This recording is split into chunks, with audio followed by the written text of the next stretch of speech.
তেরঙ্গা হলো ত্যাগ, শান্তি ও সেবার প্রতীক। ত্যাগ ও সেবার মধ্যে দিয়েই শান্তিকে লাভ করা সম্ভব। স্বাধীনতা দিবসের অনুষ্ঠানে বার্তা সারগাছি রামকৃষ্ণ মিশন আশ্রমের সম্পাদক স্বামী বিশ্বময়ানন্দজি মহারাজের। শনিবার দেশের ৮০তম স্বাধীনতা দিবসে সারগাছি মিশন আশ্রমে পতাকা উত্তোলন করেন স্বামী বিশ্বময়ানন্দজি মহারাজ।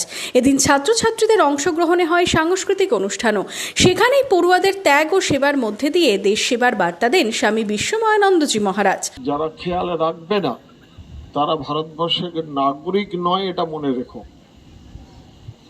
দ্বিতীয়ভাবে আমি বলতে চেষ্টা করলাম যে রাখতে আমরা বাধ্য, কারণ যে মাতার কোলে আমরা জন্মেছি, যে মাতার অন্নে আমরা পোষণ লাভ করছি, যে মাতার অন্নে আমাদের সমস্ত জীবন চক্রটি চলছে এবং যেখানে আমরা আবার শেষ হব, সেই মাতাকে স্মরণ না করাটা মহাপাপ।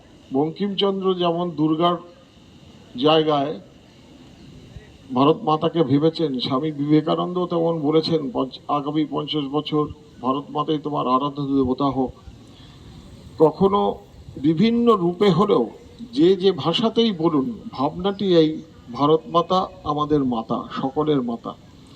এই বোধটাকে সকলকে নিয়ে এখান থেকে আজকের এই অনুষ্ঠানের পর থেকে নিজের জীবনটাকে সুন্দর করে শুদ্ধ করে পরকল্যাণের মধ্যে দিয়ে দেশে শান্তি ফিরে আসুক, এবং তোমরাই পারবে সেই শান্তিকে ফিরিয়ে নিয়ে আসতে যদি এই ভাবনাটাকে ঠিক মতো ভাবতে থাকো।